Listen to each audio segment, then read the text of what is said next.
अगर चल सको तो स्वयं ही चलो तुम, अगर चल सको तो स्वयं ही चलो तुम, सफलता तुम्हारे चरण चूम लेगी, सफलता तुम्हारे चरण चूम लेगी।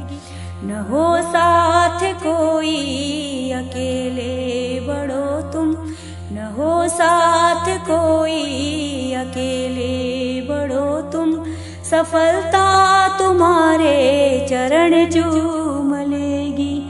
सदा जो जगाए बिना ही जगाए, अंधेरा उसे देख कर ही भगाए। वही बीज पनपा पनपना जिसे था, गुनाह क्या किसी के उगाए उगाए। अगर उग सको तो उगो सूर्य से तुम, अगर उग सको तो उगो सूर्य से तुम, प्रखरता तुम्हारे चरण चूम लेगी।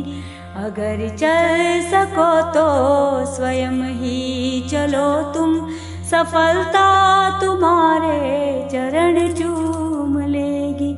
सही राह को छोड़ कर जो मुड़े, वही देख कर दूसरों को उड़े।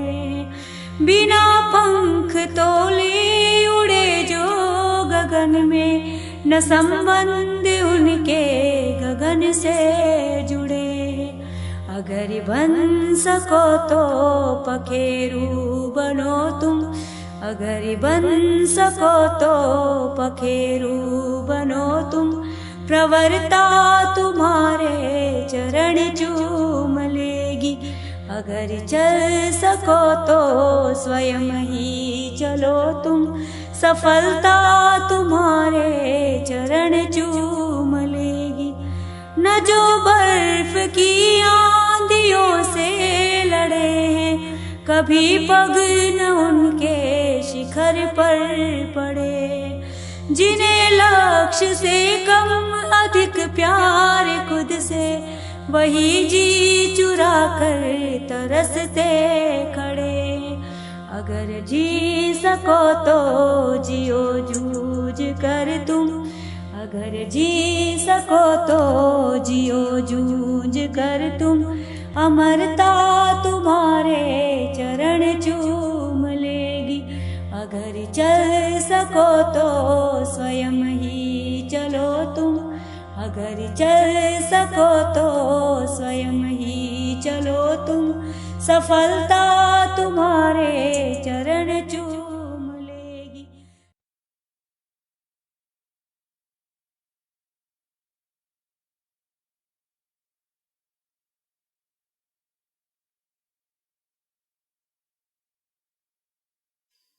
ओम शांति।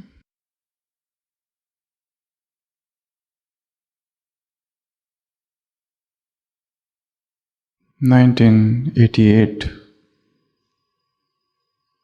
में एक ब्राज़ील के लेखक ने एक बड़ी प्रसिद्ध किताब लिखी, द अल्केमिस्ट। अल्केमिस्ट अर्थात जो रसायन बनाने वाला होता है, रसज्ञ।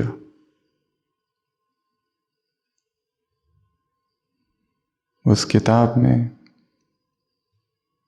एक बहुत सुंदर वृत्तांत है। सेंशियोगो नाम का एक युवक है, वो चरवाहा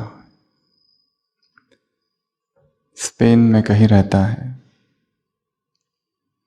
उसे प्रकृति बहुत प्रिय है।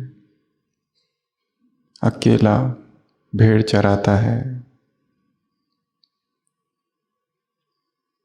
और एक रात उसे एक स्वप्न दिखता है और उस स्वप्न में वो देखता है कि दूर इजिप्ट में, मिस्र में जो पिरामिड है, उस पिरामिड के नीचे बहुत बड़ा खजाना छिपा हुआ है।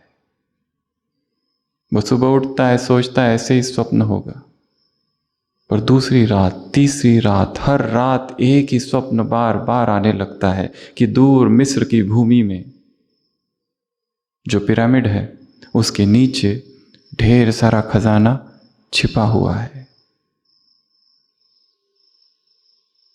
और दिखाया गया उस किताब में कि ढेर सारी ऐसी घटनाएं होती है जो उसे प्रोत्साहित करती है कि सब कुछ छोड़कर उस खजाने की तलाश में निकल पड़े। वो अपना सब कुछ बेच बाच कर निकल पड़ता है और इस यात्रा में उसे कई लोग मिलते हैं। उसकी विस्तृत चर्चा हम नहीं करेंगे, परंतु ढूंढते ढूंढते वो पहले अफ्रीका पहुंचता है। वहाँ पर चोर डाकू उसका सारा सामान लूट लेते हैं और वहीं पर वो 1 साल तक काम करता है, धन कमाता है किसी दुकान में, और फिर सोचता है, वो भूल जाता है कि मुझे उस खजाने को भी ढूंढना है। फिर लौटने लगता है, फिर उसे कोई रिमाइंड कराता है कि तुम ने सुना है ऐसा एक खजाना है। उसे अपना स्वप्न याद आता है, फिर वो निकल पड़ता है, फिर कहीं और जाता है, फिर कहीं और जाता है। बीच में दिखाया है उसे किसी से प्रेम हो जाता है, सोचता है विवाह कर लूँ, फिर कोई उसे याद दिलाता है कि तुम्हें तो खजाना ढूंढना है। और अंततः उस किताब में दिखाया कि वो आखिर मिस्र पहुंच जाता है, इजिप्ट में, और उन खजानों के पास पहुंच जाता है, उस पिरामिड के पास, और वहां पर खोदने लगता है। और उसी समय डाकुओं का एक गिरोह वहां आ जाता है और वो डाकुओं से कहता है कि मुझे स्वप्न दिखा था। वो कुछ पूछते, तुम यहाँ क्या कर रहे हो? वो कहता है, मैंने कई बार एक ही स्वप्न देखा है कि इजिप्ट में जो पिरामिड है, पिरामिड के नीचे खजाना गड़ा हुआ है। वो डाकुओं का सरदार जोर जोर से हंसने लगता है और कहता है, खजाना और यहां? एक स्वप्न तो मैंने भी देखा है और कई बार देखा है, और वो खजाना यहां नहीं, वो तो स्पेन में गड़ा हुआ है। और उसे वो नक्शा देता है, ये जगह है। वो सैंटियागो वापस लौटता है अपने ही घर। जिस झाड़ के नीचे बैठकर उसने वो स्वप्न देखे थे, उसी झाड़ का वो खजाना, वहीं वो खजाना है। जिस खजाने की तलाश में वो इतने साल भटकता रहा, उसे वहां जाकर पता चलता है कि वो खजाना वहां नहीं है, वहीं है जहां वो उस पेड़ के नीचे, और वो खोदता है और उसे खजाना मिल जाता है। ये किताब बहुत प्रसिद्ध है, हमने बहुत संक्षिप्त में बताई। इसमें ढेर सारी कुछ ऐसे ऐसे वाक्य हैं जो विश्व भर के साहित्यकार या फिर मनीषी, इंटेलेक्चुअल लोग हैं, उनको भी प्रभावित किया। और एक वाक्य उसमें ऐसा है, if you desire something intensely, यदि तुम कोई चीज को चाहते हो कि ये चीज मुझे चाहिए, और तुम्हारी ये इच्छा बहुत शुद्ध है, पवित्र है, the intent is very pure, दिल से चाहा है किसी चीज की, तो क्या होगा? The entire universe will conspire to make your dream come true. सारी सृष्टि षड्यंत्र करेगी। किस बात के लिए? तुम्हें तुम्हारे लक्ष्य तक पहुंचाने के लिए। शब्द प्रयोग किया गया है, षड्यंत्र। The entire universe will conspire to make your dream come true. यदि हमारे अंदर कोई इच्छा है और वो इच्छा बहुत शुद्ध है, बहुत पवित्र है, निस्वार्थ है, तो सारी सृष्टि तुम्हें उस लक्ष्य तक पहुंचाएगी। घटनाएं ही ऐसी घटेगी जीवन में कि अपने आप तुम वहीं पहुंचोगे जहां तुम पहुंचना चाहते हो। फिर ये नहीं कह सकोगे कि परिस्थितियां ऐसी है, समस्याएं ऐसी है। कोई अध्यात्म मार्ग में बहुत आगे बढ़ना चाहता है पर इतनी उलझनों में उलझा हुआ है, पर उसकी दिल से इच्छा है कि मुझे बहुत आगे बढ़ना है और इस मार्ग पर आगे बढ़ना है। ऐसी ऐसी घटनाएं होगी कि उसका सारा बिजनेस, उसके सारी उलझने अपने आप छूटते जाएगी और वो व्यक्ति वहां पहुंच जाएगा जहां उसे पहुंचना था।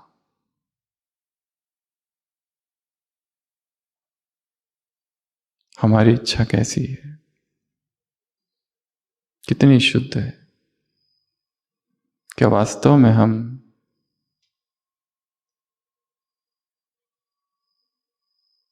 वो बनना चाहते हैं जो हम कहते हैं, या केवल कहते हैं, अंदर से इच्छा नहीं है? जैसे वो स्वर्ग में एक सीट खाली हमें दिखाते हैं, everybody wants to go to heaven but nobody wants to die. हर एक को स्वर्ग जाने की इच्छा है, पर मरना किसी को भी नहीं है। यदि वास्तव में इच्छा है और शुद्ध इच्छा है तो वो पूरी होगी। सृष्टि, एक एक घटना, सब कुछ अपने आप ठीक होने लगेगा।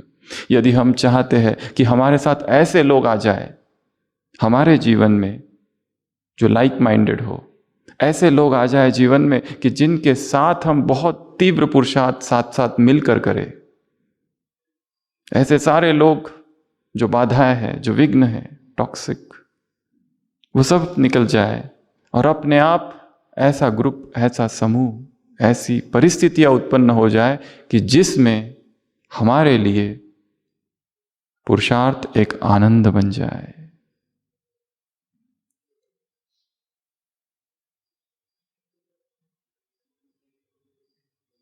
उत्सव अमार जाति, आनंद अमार गोत्र। बंगाल का एक कवि चंडीदास लिखता है, उत्सव अमार जाति, आनंद अमार गोत्र। ऐसा जीवन हो जाए जिसमें उमंग हो, जिसमें उत्साह हो, जिसमें पुरुषार्थ नहीं, लास्ट संडे की मुरली, मेहनत युक्त नहीं, मोहब्बत युक्त, मेहनत मुक्त, सहज हो जाए। पर इंटेंसिटी क्या है, तीव्रता क्या है? प्योरिटी हर एक को प्रिय है, हर एक चाहता है मैं बहुत प्योर बन जाऊं, हमारी प्योरिटी बहुत हाई लेवल पर चली जाए, जिसमें जरा सा भी अपवित्रता का कोई अंश ना हो। पर इंटेंसिटी कितनी है इस इच्छा की?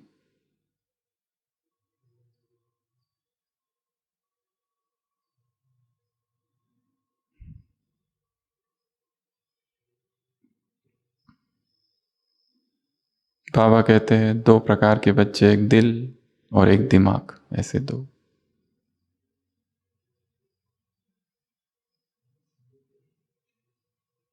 दिल से पुकारो तो दिल की आवाज दिल तक जाएगी। आर्त पुकार हो चेतना की। भागवत में दिखाया है,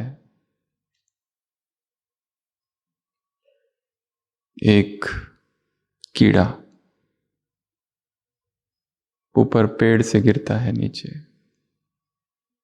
नीचे तालाब है, मृत्यु निकट है, और वो कीड़ा पुकारता है, हे गोविंद, हे गोपाल।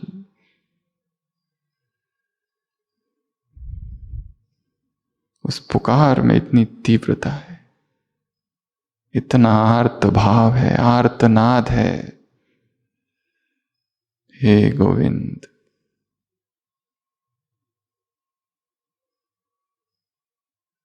रक्षा कर।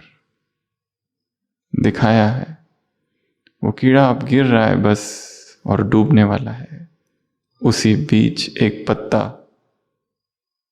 उस जल पर गिरता है और उस पत्ते के ऊपर वो कीड़ा गिरता है।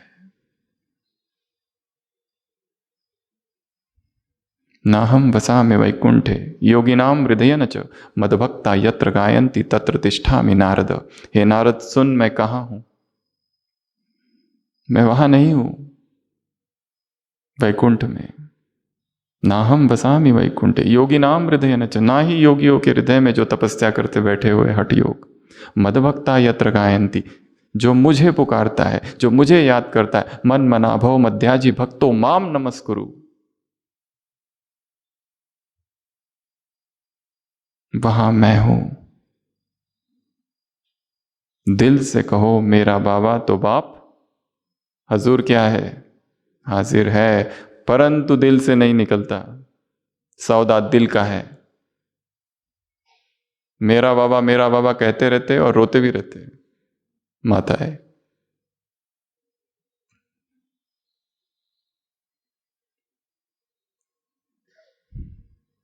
बाबा को बाकी सब नहीं चाहिए, उसे चाहिए शुद्ध हृदय, प्योर हार्ट, बहुत शुद्ध हृदय जो किसी का बुरा नहीं चाहे। निर्मल मन जन सो मोहि पावा, मोहि कपट छल छिद्र न भावा।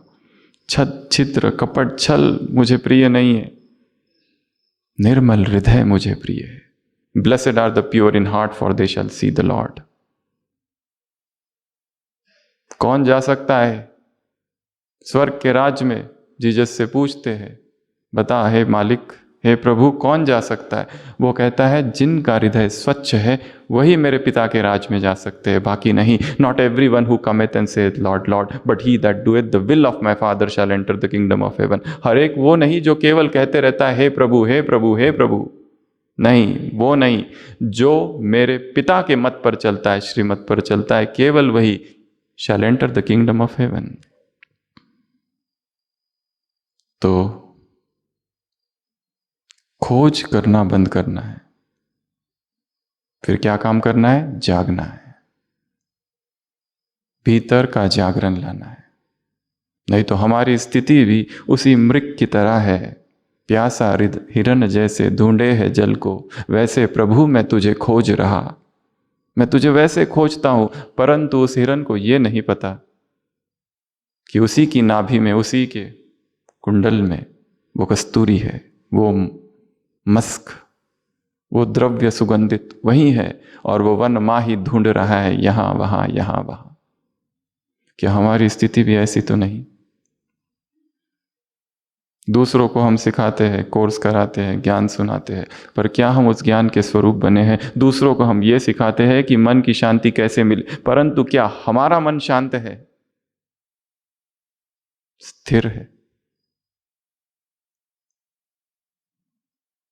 और प्रकृति कहो या नियति कहो या ड्रामा कहो या भगवान कहो, बाबा कहो, ने आप सबको एक अवसर दिया है खुद को फिर स्थिर करने का,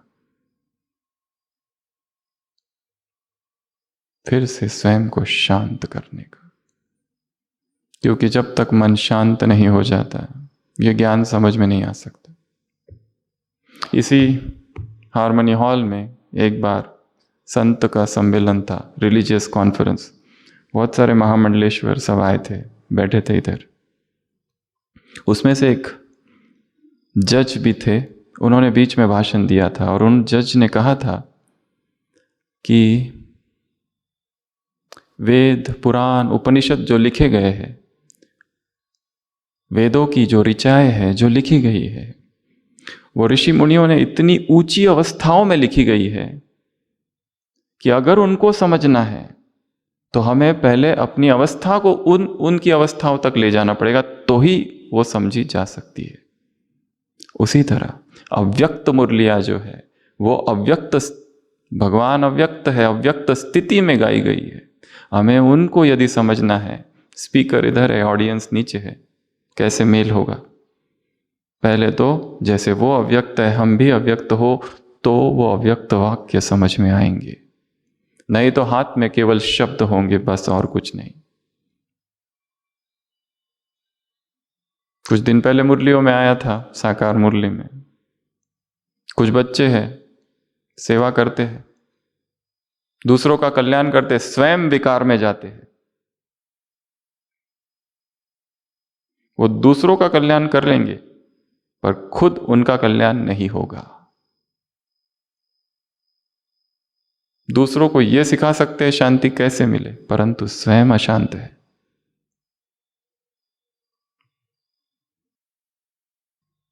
जीवन की खोज परम की खोज है। आत्मा अनंत है, आत्मा अनंत है, और अनंत की प्यास केवल अनंत ही मिटा सकता है। Infinite can not be satisfied by anything that is finite. इसलिए इस संसार का कोई व्यक्ति हमें सुख नहीं दे सकता, इस संसार की कोई वस्तु, कोई सुख, कोई सामग्री, कोई वैभव, कोई सत्ता, कुछ भी नहीं। आत्मा तृप्त ही रहती है, सब कुछ मिल गया, सब कुछ है, सारे संबंध अच्छे हैं, कोई झगड़ा नहीं है, फिर भी कोई हमें कहता है कि मैं तुम्हारा हूं, तुम्हारी हूं, तुम्हारे लिए सब कुछ कर सकता हूं, कर सकती हूं, फिर भी आत्मा प्यासी ही रहती है, क्योंकि आत्मा की प्यास अनंत की प्यास है। आत्मा को परमात्मा के अतिरिक्त कोई भी कुछ भी भर ही नहीं सकता। इसलिए कितने भी हम सेवाओं में भटक जाए या सेवाएं करें, फिर भी यदि उसकी विस्मृति है तो आत्मा खाली ही रहेगी।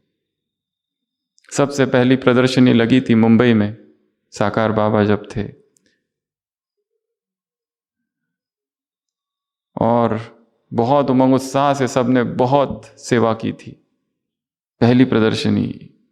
और फिर बाबा का संदेश आया था, और संदेश में था बच्चों ने बहुत उमंग उत्साह से सेवा की है, बाप दादा बहुत खुश है, बाबा को बच्चों पर नाज है, ऐसी ही सेवा करते रहना, बहुतों का कल्याण हो गया। और लास्ट लाइन थी, सेवा बहुत अच्छी की पर बच्चे बाप को भूले हुए थे,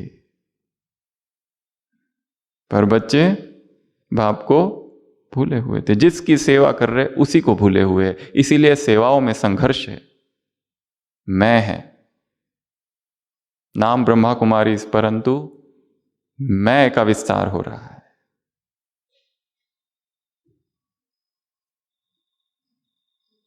सेवाओं का समाचार नहीं सुनाते हम। जब हमें कहता है कोई कि सेवाओं में क्या क्या किया तुमने, हम सेवाओं का समाचार नहीं सुनाते, हम मैं का समाचार सुनाते। वो मेरा समाचार है, मैंने क्या क्या किया, मैं की तृप्ति हो रही है। अध्यात्म अर्थात सारा झूठ, सारा आडंबर एक तरफ कर देना। अध्यात्म अर्थात सारे कर्मकांडों से मुक्त हो जाना। ज्ञान अर्थात जिसमें किसी तरह का कोई कर्मकांड नहीं हो, परंतु वर्तमान समय हम जो कुछ कर रहे हैं और जो हमारी दिनचर्या है उसका वास्तविक अर्थ छूटकर वो एक कर्मकांड बन चुका है। अमृत वेला भी एक कर्मकांड बन चुका है, मुरली सुनाना भी एक कर्मकांड बन चुका है। जो सेवा कर रहे हैं उसमें नाम और मान की अत्यधिक कामनाएं हैं, कंपटीशन है।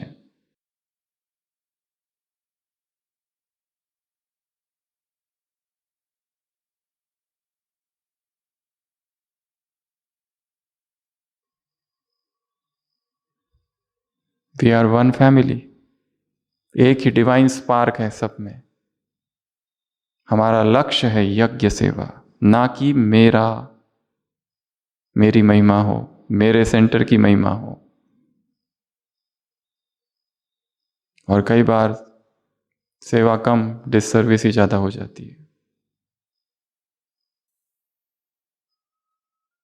अध्यात्म अर्थात अंतर्मुक्ता।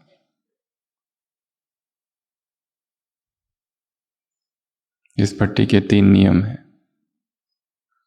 Rule number 1, mobile switch off. जिन्होंने अभी तक नहीं किया होगा वो कर देंगे। स्विच ऑफ अर्थात जब तक भट्टी है, 26 तक या 27, 26, मोबाइल का स्पर्श ना हो शरीर को, नो इलेक्ट्रॉनिक्स, कट ऑफ संसार से। 3 दिन तो बहुत कम है, कम से कम 1 मास का मौन चाहिए अध्यात्म की थोड़ी सी झलक देखने के लिए।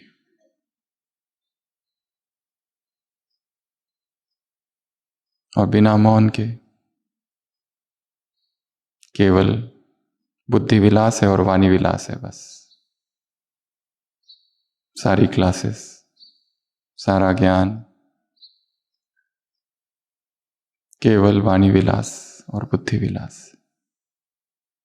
रूल नंबर 2, आर्य मौन, संपूर्ण मौन। आपस में बात करना बंद। आपस में बात करते करते तपस्या नहीं हो सकती। हाँ, जो प्रबंधन में है, मैनेजमेंट में है, उनके लिए अलग बात है, पर बाकी लोग जो यहाँ तपने के लिए आए हैं, जो केवल एंटरटेनमेंट के लिए आए, उन्हें इन तीनों में से किसी भी नियम को फॉलो करने की आवश्यकता नहीं है। यहाँ आओ, घूमो फिरो, खाओ पियो, क्लासेस सुनो, मुरली सुनो, पिकनिक करो, घर जाओ। उसका असर 10 दिन चलेगा, हाथ में कुछ भी नहीं। जिन्हें गंभीर साधना करनी है, गंभीर साधक की भांति हो जाओ। साधक होते हैं, सब भूल जाते हैं, मैं कौन हूं, क्या हूं। अपना सारा अहंकार, पद, पोजीशन, छोटा सा बालक बन जाओ, अकेले हो जाओ। अध्यात्म अर्थात अकेला हो जाना। अगर चल सको तो स्वयं ही चलो तुम, सफलता तुम्हारे कदम चूम लेगी।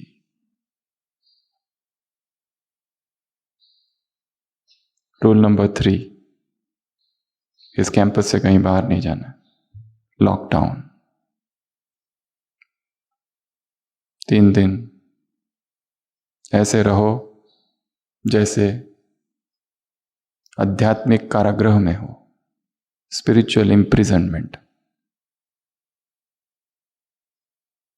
भिक्षुओं की तरह जो मिल रहा है चुपचाप खा लो, पी लो, कोई कंप्लेंट नहीं। वनवासी जीवन, तापस वेश विशेष उदासी। 14 बरस राम वनवासी। राम कैसे रहा 14 वर्ष? क्या खाता था, क्या पीता था, कहां सोता था? वैसे 3 दिन संपूर्ण मौन। जिसको बात करना है करने दो, हम चुप रहे तो कुछ होगा। हमें याद है हमारे अपने जीवन में जब हमने कभी ब्रह्मा कुमारी इसका नाम तक नहीं सुना था और बहुत छोटे भी थे, 15-15 ईयर्स, अभी 12th स्टैंडर्ड, 15 या 16 साल, 12th स्टैंडर्ड की एग्जाम दी। हमारे पिताजी चाहते थे कि हम डॉक्टर बने, मेडिकल कॉलेज में एडमिशन मिले।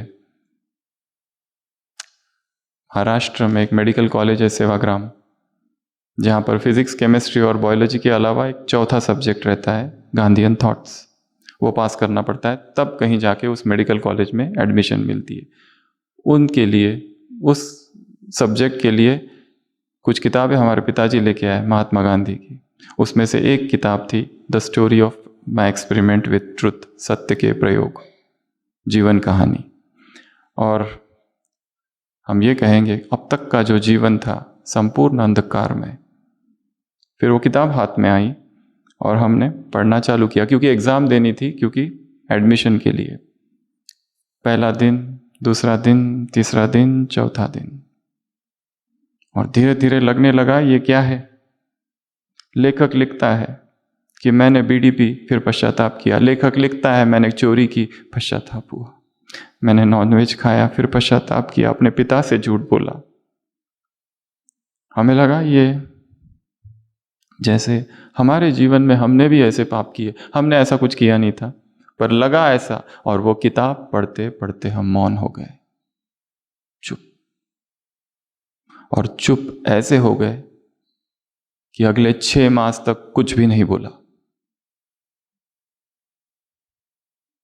कुछ भी नहीं।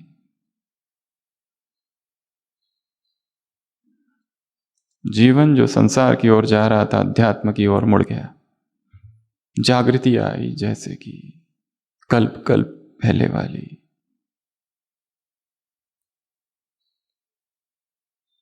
बार बार हमको दिखता था जैसे कोई तपस्वी। वो कौन सी पहाड़ियां है पता नहीं,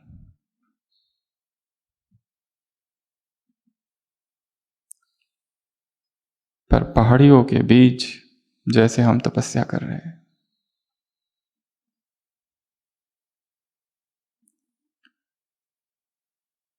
उस समय हमें कुछ भी पता नहीं था अध्यात्म क्या होता है। तब से यात्रा चालू हुई उस मौन से।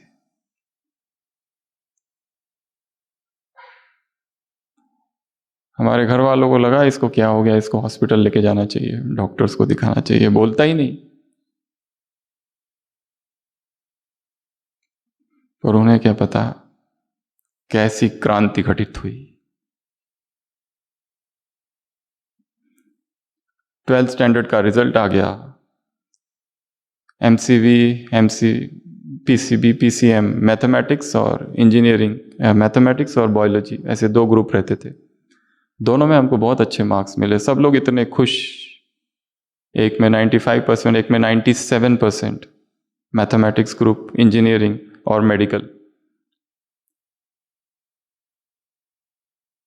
पर वो जब रिजल्ट आया, हम इस संसार से बाहर निकल चुके थे, पैर उखड़ चुके थे संसार से। ऐसा वैराग समा गया अंदर कि जैसे ये क्या है, ये लोग क्यों खुश हो रहे हैं, इनको किस बात की खुशी हो रही है। ये लौकिक, ये संसार, जीवन का तो ये लक्ष्य ही नहीं है। जीवन का एक ही लक्ष्य है, परमात्मा प्राप्ति, सेल्फ रियलाइजेशन। सुबह की मुरली में है शब्द ही। फिर ये तो सब व्यर्थ है। आगे स्टोरी कुछ और है, वो कभी और सुनाएंगे। परंतु कहने का भाव, बिना मौन के तपस्या नहीं हो सकती। और वास्तविक मौन में ही हम भीतर घुसते हैं। नहीं तो हमारी सुबह से लेकर रात तक की दिनचर्या देखो क्या है। हमारा अमृत वेला भी बाह्य मुक्ता, मुरली भी बाह्य मुक्ता, सेवाएं जो कर रहे हैं वो केवल बाह्य मुक्ता है। कितना देर हम चुपचाप एकांत में आंखें बंद करके अंदर बैठ सकते हैं। अधिष्ठान। अंदर जाओ तो डर लगता है, इसलिए बाहर ही रहते हैं ज्यादा समय। गो विद इन, देखो अंदर क्या है। एक चेयर पर बैठो और हिलना नहीं 1 घंटा तक, पैर भी ना हिले, उंगली भी ना हिले। उसको कहते हैं अधिष्ठान की बैठक।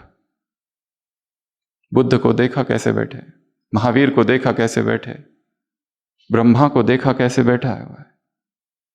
अधिष्ठान, तप में जरा सी हलचल नहीं है शरीर में। और हम कैसे बैठते हैं, शरीर डोलते रहता है, मन भी डोलेगा शरीर के साथ।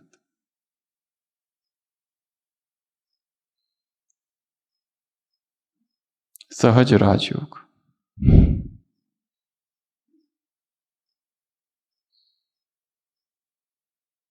शरीर को साधो। मौन 3 प्रकार का है, एक मुख का, एक शरीर का और तीसरा मन का। शरीर का मौन अर्थात स्थिर। बुद्ध प्रवचन दे रहे, सामने एक व्यक्ति बैठा है, एक भिक्षु, वो अपने पैर को अंगूठा हिला रहा है। बुद्ध रुक जाते हैं, कहते क्या हुआ। पहले कहते अंगूठा रोक, हिलाना बंद करो।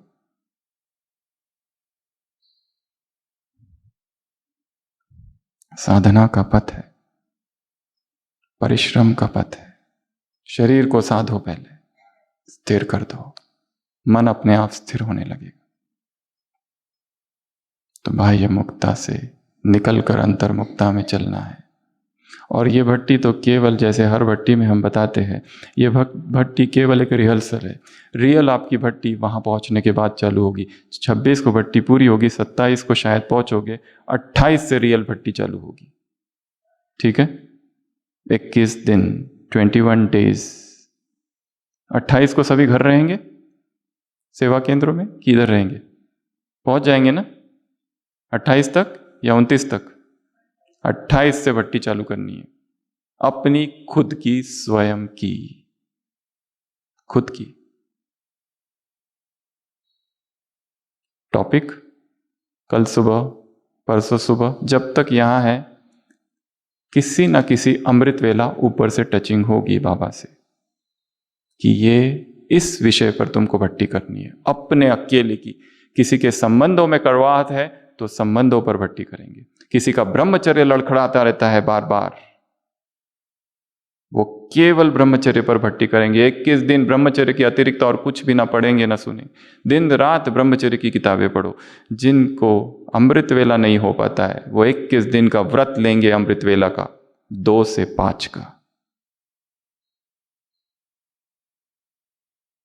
जिनका चिंतन ही नहीं होता है वो चिंतन की भट्टी करेंगे। जिनके जीवन में विघ्न ही विघ्न है वो विघ्नों से कैसे दूर हो जाए, पार हो जाए, उस पर भट्टी करेंगे।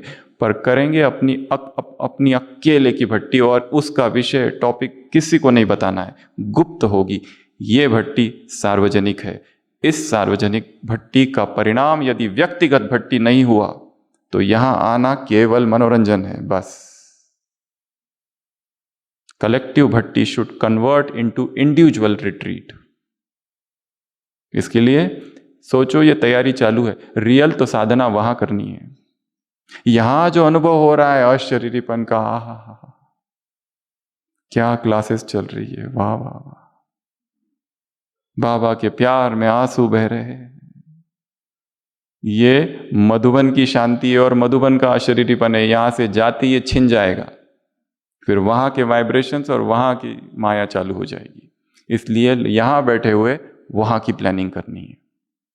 वो करियर की प्लानिंग हो सकती है, वो समर्पित जीवन की प्लानिंग हो सकती है, वो सीनियर्स के साथ जो टकराव है उसकी प्लानिंग हो सकती है, वो जूनियर्स के साथ जो संबंधों में मनमुटाव है उसकी प्लानिंग हो सकती है, जो शरीर की बीमारियां है उसकी प्लानिंग हो सकती है। शरीर की बीमारी है तो जाओ डॉक्टर के पास, सुबह की मुरली, मैं कोई तुम्हारी बीमारी ठीक करने नहीं आया हूं। बाबा घुटने का दर्द ठीक कर दो, ये ठीक कर दो, वो ठीक कर दो, ये सब काम करने मैं नहीं आया हूं। तो हरेक को अगले 2-3 दिन जब तक यहां है तब तक जल्दी सो जाओ।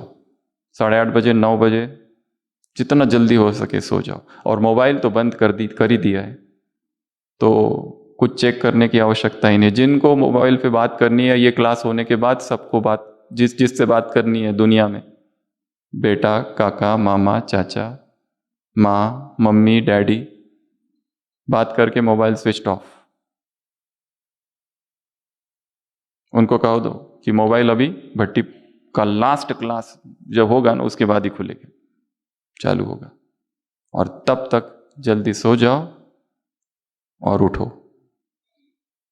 1:45, 1:40, 1:30, ताकि नहाकर 2 बजे से भट्टी चालू कर सके।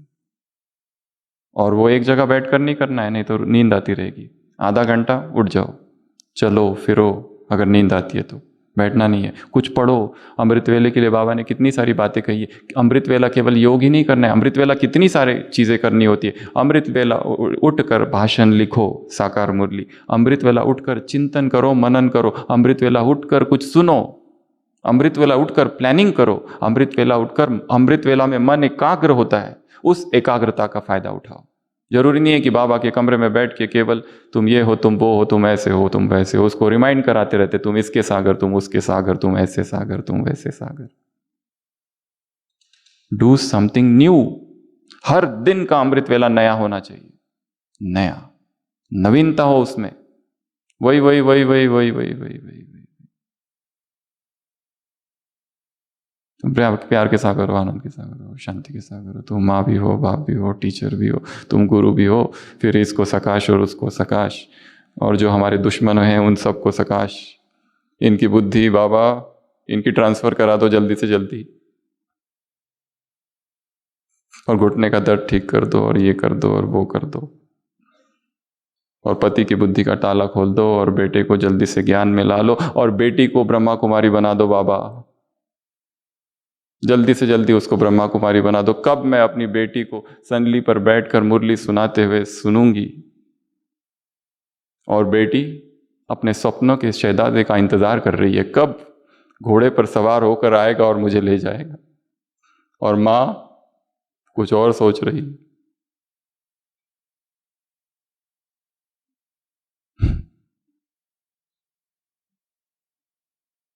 जिनकी भोजन में आसक्ति है वो 21 दिन भोजन की भट्टी करेंगे।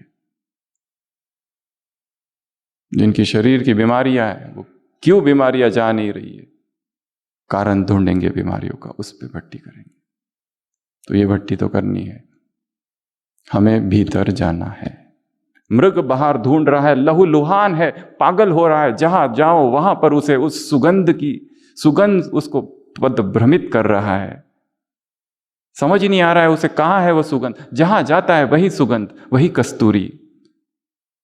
उस कस्तूरी की ही तलाश करनी है।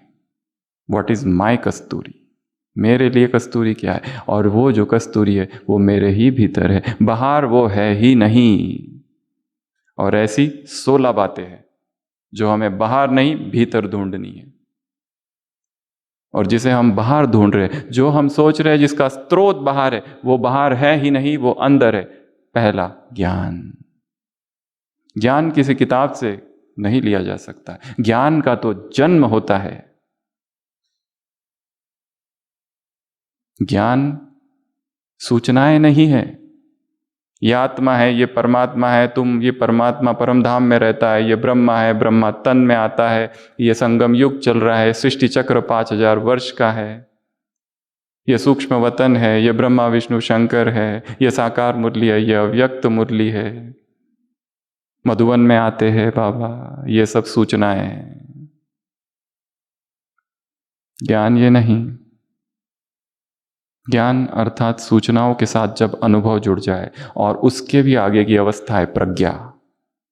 प्रज्ञा जाग जाए, अंतर्बोध जाग जाए।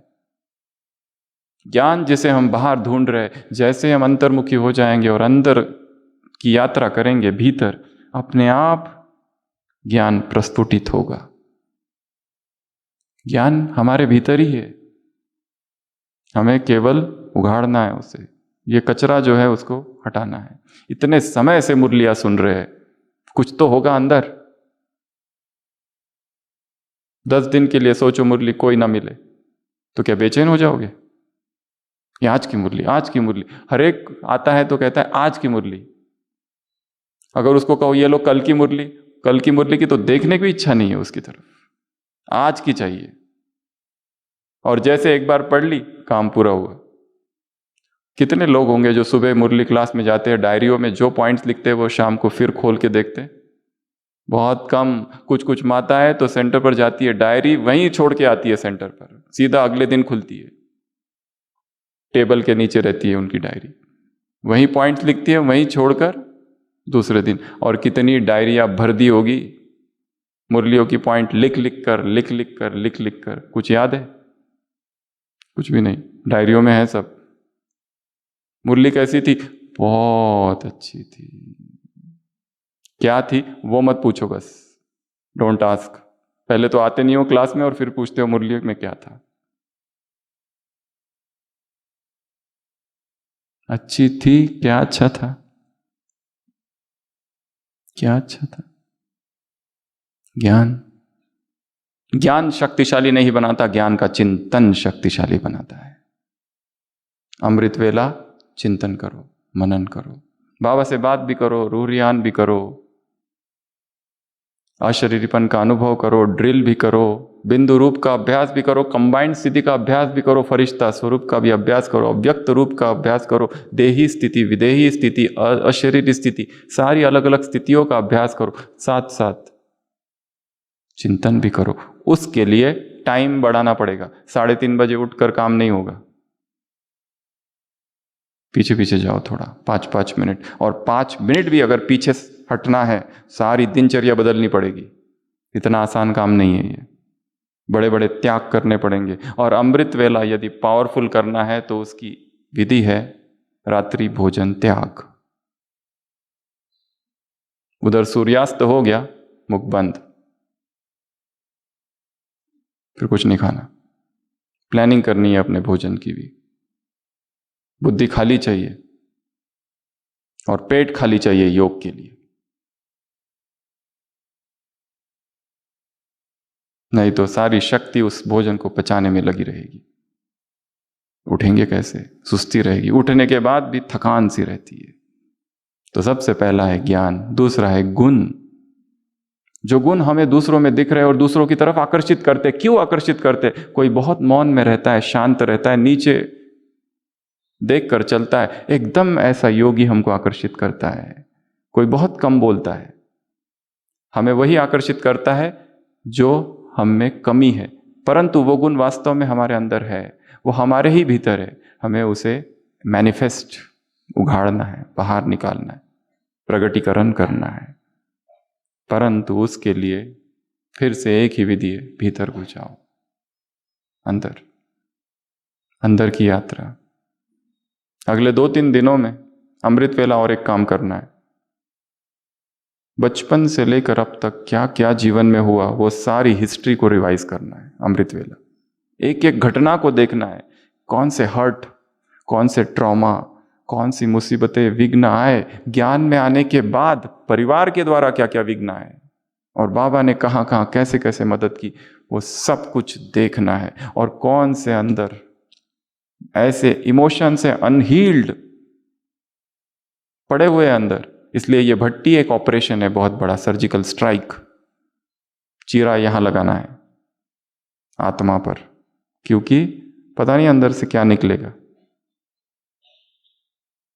किसी के प्रति घृणा है, किसी के प्रति नफरत है, कोई काम का अंश वहां बैठा हुआ है, किसी भोग का संस्कार है, किसी भोग की स्मृति है जो बार बार ऊपर उठती है, कोई एडिक्शन है जो निकल नहीं रहा है, कोई झूठ है जो हमने अंदर दबा के रखा है, जो किसी से आज तक शेयर नहीं किया और डर लगता है, कोई ऐसा सत्य है, नेक्स्ट संडे की मुरली सत्य असत्य पर है, कोई ऐसा असत्य है जो हमने छिपा के रखा है। सोचो, इस भट्टी में आए हैं, पूरा स्वच्छ होकर ही जाना है।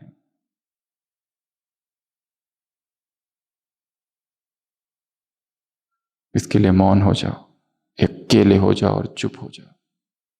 अगर बोलना भी पड़े, बाबा कहते हैं बाह्य मुक्त, अंतर्मुखी होकर बाह्य मुक्ता में आओ। फिर बिंदु पर केंद्रित रहे, परिधि पर नहीं डोलना है। तो दूसरा है गुण, वो सारे गुण हमारे भीतर है, खोज करनी है। तीसरा है शक्तियां, मुझ में अनंत शक्तियां है। आज सुबह की साकार मुरली, साक्षात्कार हो ना हो, आत्मा तो तुम हो ही। अगर मैं आत्मा ही हूं, साक्षात्कार हो या ना हो, I am soul, I am spirit, to become less of body and more of spirit. सब शक्तियां मुझ में है, मैं शक्तिशाली हूं, बहुत शक्तियां है मुझ में। शक्तियों की खोज बाहर नहीं करनी है, शक्तियां मांगनी नहीं है किसी से भीख नहीं मांगनी है, मुझे शक्ति दे दो, शक्ति दे दो, मुझे मदद कर दो। लोग आते कहते भाई जी हमको थोड़ी सकाश देना, हमारा ये हो रहा है, विघ्न आ रहे हैं जीवन में। क्यों? सकाश एजेंसी खोल रखी है इधर, हमको सकाश दे देना। सकाश क्यों चाहिए? अमृतस्य पुत्राः, तुम अमृत की संतान हो, आय धामिनी दिव्यानि तस्तु वेदाहमेदं पुरुषम महांतम आदित्य वर्णम तमसा परस्ताप। सूर्य के भांति तुम तेजस्वी हो, आदित्य वर्णम, देवताओं से भी अधिक तेजस्वी तुम हो। क्यों किसी से कुछ मांगना है? भीख नहीं मांगना है किसी से, ना मदद चाहिए किसी की, ना प्यार चाहिए किसी के, ना ही किसी की स्तुति चाहिए, ना प्रशंसा चाहिए, ना हॉस्पिटैलिटी चाहिए, कोई हमारी देखभाल करे, ना केयर करे, ना अटेंशन दे। मुझे कुछ नहीं चाहिए तुमसे, अकेले हो जाना। ना तुम्हारा अटेंशन चाहिए, ना तुम्हारी अप्रिसिएशन चाहिए, ना तुम्हारा एक्नॉलेजमेंट चाहिए, कुछ नहीं चाहिए किसी से। बाबा से सबसे सब कुछ मिल रहा है। हमने सेवा की, ऊपर रिकॉर्ड हो गया। कोई दूसरा देहधारी आकर कहे कि तुम बहुत अच्छी सेवा करते हो, हमें किसी के सर्टिफिकेट की आवश्यकता नहीं, अपने आप मिलेगा। You are son of king not beggars, अमृतस्य पुत्रा। शक्तियां, ज्ञान, गुण, शक्तियां, ये तीन कहां है? बाहर नहीं, भीतर। अगला बाबा मुरली मधुबन, ये हमारे ही हृदय में है, यहां ही है वो। मुरली कहां है? एक स्थिति ऐसी आएगी कि भीतर से ही मुरली बजनी चालू होगी। स्थिति अव्यक्त हो जाएगी तो अव्यक्त मुरली हृदय से उठेगी। मधुबन कहां है? मधुबन क्या है? ये मधुबन है क्या? उसकी कोई भौगोलिक परिभाषा है? मधुबन कोई भौगोलिक परिभाषा, ज्योग्राफिकल डेफिनेशन नहीं है मधुबन। वो हर स्थान जहां परमात्मा याद है, वो मधुबन है। वो हर स्थान जहां पवित्रता है वो मधुबन है। वो हर स्थान जहां पर मुरली चल रही है वो मधुबन है। मधुबन केवल इतनी छोटी सी जगह नहीं है।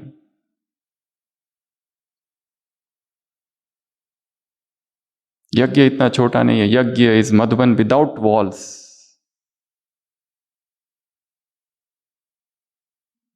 हृदय में ही है, बस भीतर जाओ। यहीं बैठे बैठे चार धाम की यात्रा करो हर दिन। ये और एक काम है जो रोज सबको करना है अगले 3 मास।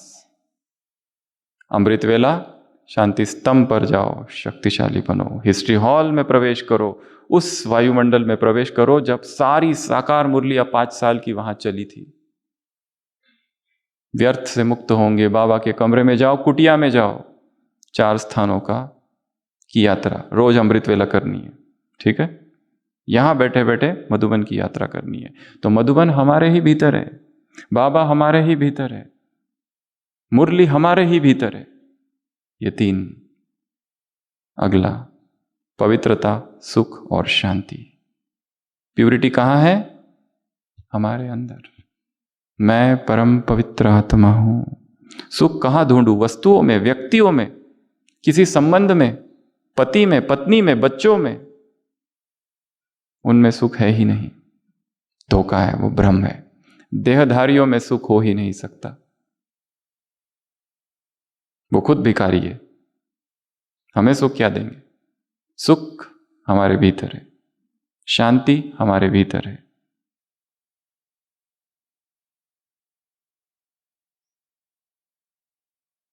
पवित्रता हमारे ही भीतर है। मुझे कहीं से उधार नहीं लानी है पवित्रता, कहीं से खरीदनी नहीं है, किसी से छीननी नहीं है। मैं खुद ही परिपूर्ण हूं। पूर्णमदम पूर्णमिदम पूर्णात् पूर्णमुदच्यते पूर्णस्य पूर्णमादाय पूर्णमेवावशिष्यते। मैं ही पूर्ण हूं। पूर्ण में से पूर्ण निकाल लिया जाए तो जो बचता है वो भी पूर्ण ही है। ऐसी परमात्मा की महिमा है उपनिषदों में। मैं भी पूर्ण हूं। मुझे किसी की आवश्यकता नहीं है। I need nothing. Man, I don't want you. Woman, I don't need you. मुझे कोई नहीं चाहिए, उसका साथ काफी है। बस वो है, सब कुछ है। वो नहीं तो कुछ भी नहीं। फिर उसमें सब कुछ समाया हुआ है। परमात्मा में सब कुछ समाया हुआ है। एक बाप ही संसार, अर्थात उसमें ही सब कुछ है। उसके अतिरिक्त तो मुझे कुछ भी नहीं चाहिए, कोई भी नहीं चाहिए। है तो ठीक, नहीं है तो बहुत अच्छा। आओ तो वेलकम, और जाओ तो भीड़ कम, ऐसा कहते हैं ना। आओ तो ठीक, जाओ तो भी ठीक।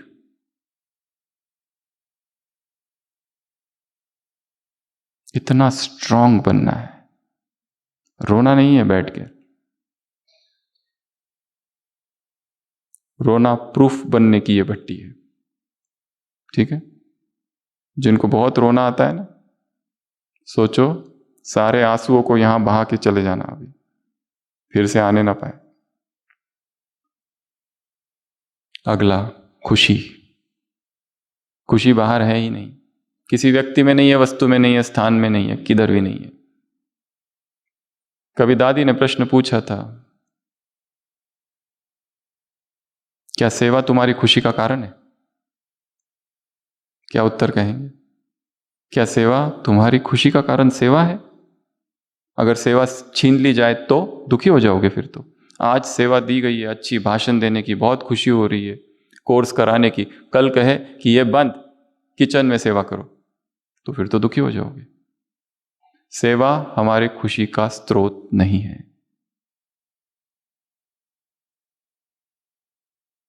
और सेवा में सबसे ज्यादा माया थी। एक विदेश की बहन ने दादी जानकी को खत लिखा, उसे विदेश में भेजा गया, मिडल ईस्ट में।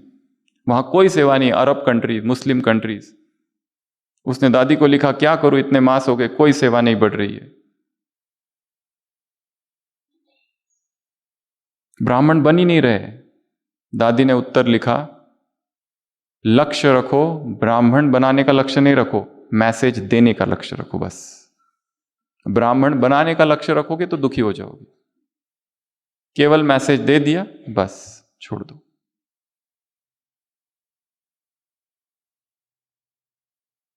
खुशी।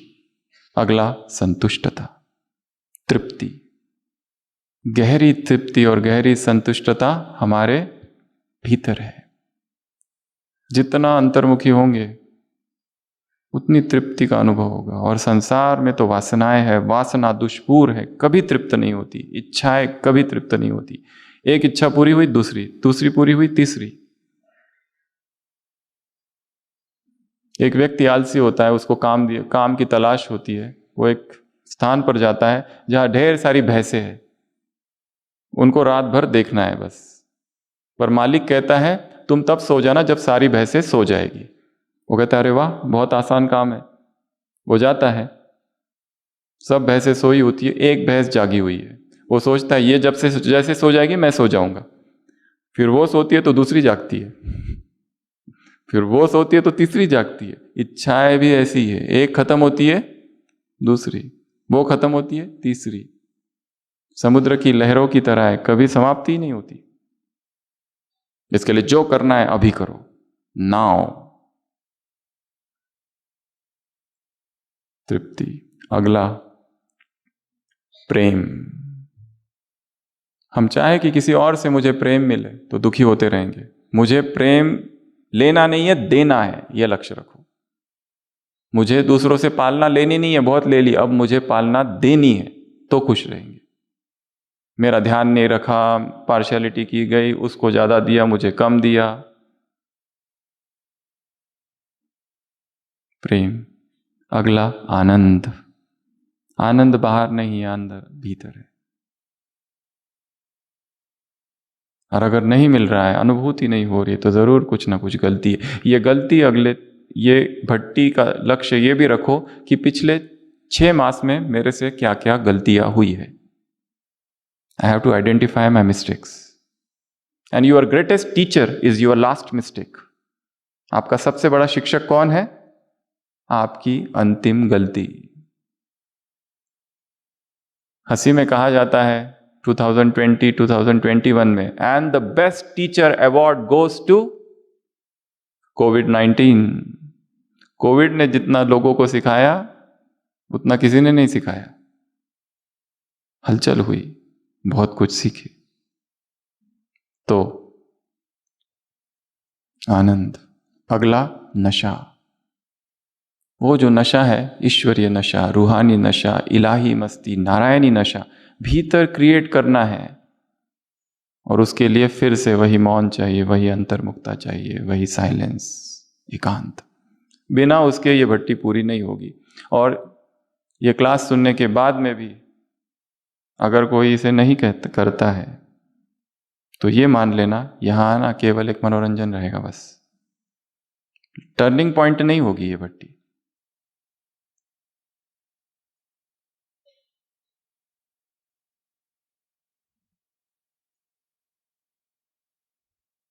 अगला सम्मान।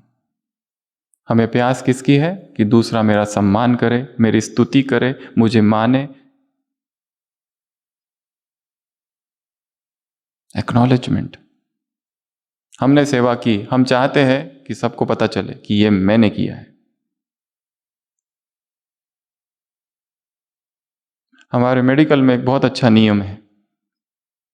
रेसिडेंट डॉक्टर्स आईसीयू में होते हैं, सीरियस पेशेंट आता है, उसको वेंटिलेटर पर डालते हैं और बहुत कुछ कर लेते हैं, मैनेज करते हैं। पेशेंट कार्डियक अरेस्ट के साथ आते हैं, सीपीआर करते हैं और फिर उसको बचा लेते हैं।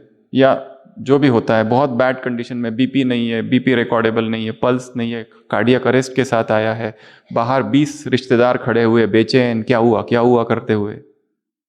ये सारी सिचुएशन को हैंडल करना बहुत मुश्किल काम है।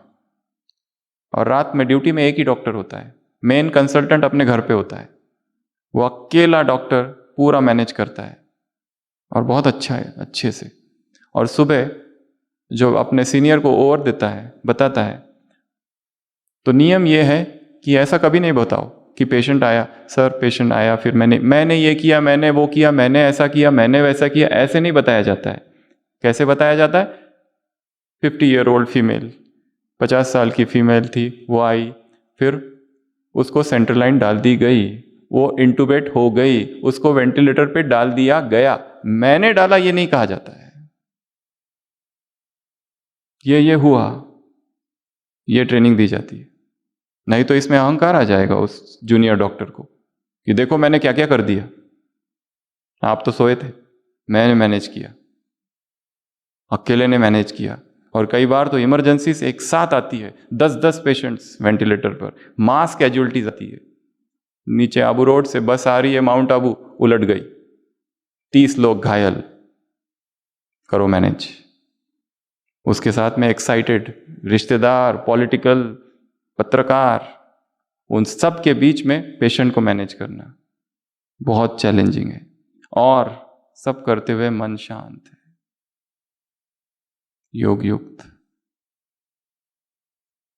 परिस्थिति आती है, ज्ञान उड़ जाता है, यह सबसे पहला काम होता है। तो हर एक को वो आर्ट सीखनी है। कितने हो गए? कितने हुए? 11। अगला 15 हो गए, 11 तो नहीं होंगे, ज्यादा ही होंगे। उसके बाद में संपूर्णता। संपूर्णता बाहर है ही नहीं, हमारे ही अंदर है। मैं पहले से ही संपूर्ण हूं, केवल मुझे वो सब निकालना है जो एक्स्ट्रा है। एक मूर्तिकार बहुत अच्छी मूर्ति बनाता है, उसे पूछा जाता है कि तुमने कैसे बनाया? पिकासो था, पिकासो सुना है? बहुत बड़ा मूर्तिकार था, चित्रकार, मूर्तिकार, जैसे माइकलएंजेलो है। वो अपने दोस्त के दुकान पर जाता है और दुकान के सामने एक बहुत बड़ा पत्थर रखा हुआ है। वो कहता है क्या मुझे ये पत्थर मिल सकता है? वो दुकानदार, उसका दोस्त कहता है लेके जाओ, बाधा है मेरे दुकान के सामने। और इतना बड़ा वो पत्थर ट्रक में भर के पिकासो ले जाता है। 1-2 महीने के बाद वो मित्र उसके घर आता है पिकासो के, और वहां एक बहुत सुंदर मूर्ति देखता है, मदर मैरी है और उसकी गोद में जीसस क्राइस्ट, छोटा सा बालक। वो कहता है इतना सुंदर कैसे तुमने बनाया, कब बनाया?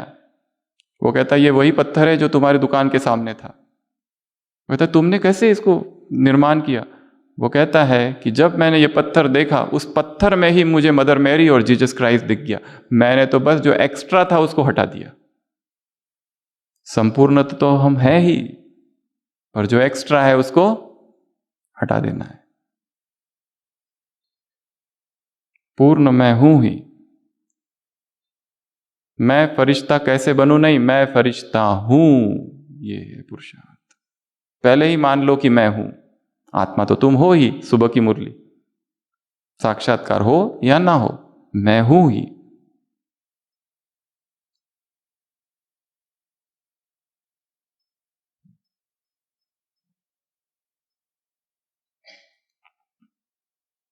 अगला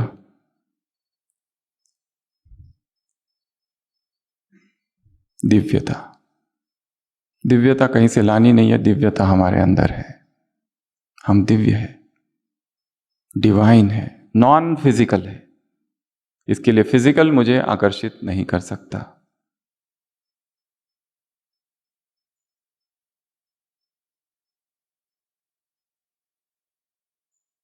अगला परमात्मा प्रेम। कहीं खोजना नहीं है बाहर, किसी से पूछना नहीं है कैसे प्यार करूं, कैसे प्यार करूं। हमारा स्वभाव ही है भगवान से प्यार करना, ये नेचर है हमारी। एक नास्तिक होता है, वो कभी नहीं मानता भगवान को, और डिबेट कंपटीशन में जाता है, और जितने आस्तिक होता है सबको हरा देता है, और लास्ट में कहता है, क्या कहता होगा? सबने सुना होगा, थैंक गॉड, आखिर मैंने प्रूव कर दिया कि गॉड है ही नहीं। पर उसमें भी किसको याद कर रहा है?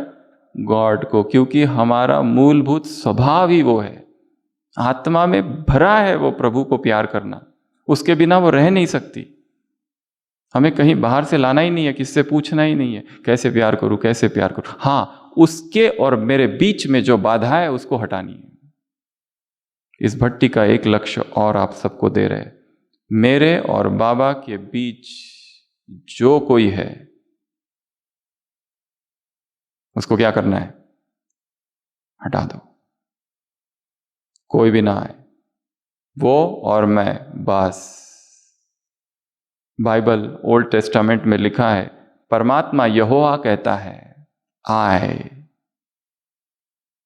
गॉड थाई लॉर्ड, तुम्हारा पिता, तुम्हारा भगवान, मैं एम अ जेलस गॉड, मैं बहुत ईर्ष्यालु परमात्मा हूं। मेरे अतिरिक्त अगर तुमने किसी से प्यार किया तो देख लेना। मैं कैसा परमात्मा हूं? ईर्ष्या से भरा हुआ। मेरे अलावा किसी से प्यार मत करना। I am a jealous God. तो बाबा भी क्या कहता है? मेरे अलावा किसी भी देहधारी को याद नहीं करो। याद करना अर्थात फंसना, मोह हो जाना, लगाव हो जाना, आसक्ति हो जाना। प्यार सबसे करो, अपने मोह को सार्वजनिक कर दो। सार्वजनिक मोह अर्थात प्रेम। तो इस भट्टी में बहुत सारे काम करने हैं। हो गए 16 ना? एक रह गया? किसी के रह गए, किसी के नहीं रह गए। अगला, अपने अंदर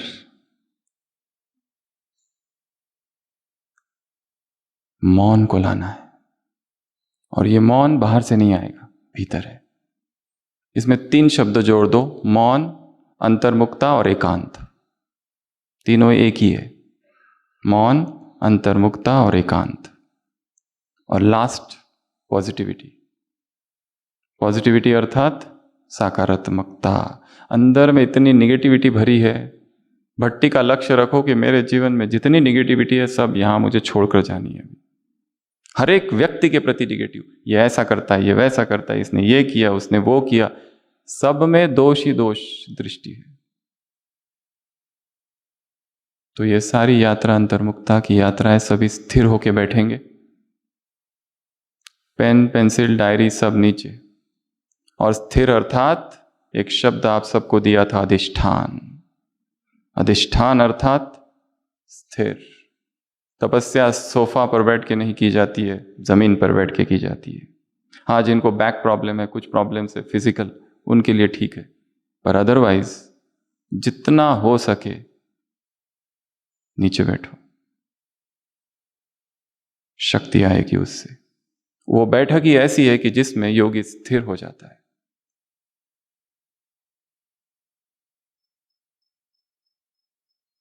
सभी स्थिर,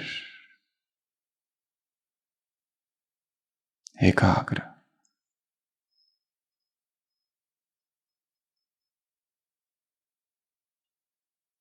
शरीर की और मन की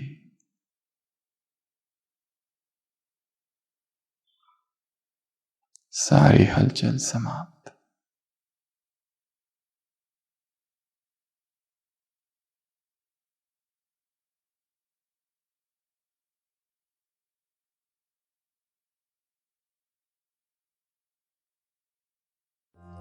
अगर चल सको तो स्वयं ही चलो तुम, अगर चल सको तो स्वयं ही चलो तुम, सफलता तुम्हारे चरण चूम लेगी, सफलता तुम्हारे चरण चूम लेगी। न हो साथ कोई अकेले बढ़ो तुम, न हो साथ कोई अकेले बढ़ो तुम, सफलता तुम्हारे चरण चूम लेगी। सदा जो जगाए बिना ही जगाए, अंधेरा उसे देख कर ही भगाए। वही बीज पनपा पनपना जिसे था, गुनाह क्या किसी के उगाए उगाए। अगर उग सको तो युगो सूर्य से तुम, अगर उग सको तो युगो सूर्य से तुम, प्रखरता तुम्हारे चरण चूम लेगी। अगर चल सको तो स्वयं ही चलो तुम, सफलता तुम्हारे चरण चूम लेगी। सही राह को छोड़ कर जो मुड़े, वही देख कर दूसरों को उड़े। बिना पंख तोले उड़े जो गगन में, न संबंध उनके गगन से जुड़े। अगर बन सको तो पखेरू बनो तुम, अगर बन सको तो पखेरू बनो तुम। प्रवरता तुम्हारे चरण चूम लेगी। अगर चल सको तो स्वयं ही चलो तुम, सफलता तुम्हारे चरण चूम लेगी। न जो बर्फ की आंधियों से लड़े हैं, कभी पग न उनके शिखर पर पड़े। जिन्हें लक्ष्य से कम अधिक प्यार खुद से, वही जी चुरा कर तरसते खड़े। अगर जी सको तो जियो जूझ कर तुम, अगर जी सको तो जियो जूझ कर तुम। अमरता तुम्हारे चरण चूम लेगी।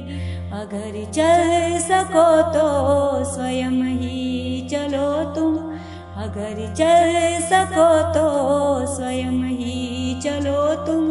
सफलता तुम्हारे चरण चूम लेगी। न हो साथ कोई अकेले बढ़ो तुम, न हो साथ कोई अकेले बढ़ो तुम। सफलता तुम्हारे चरण चूम लेगी। सफलता तुम्हारे चरण चूम लेगी। सफलता तुम्हारे चरण चूम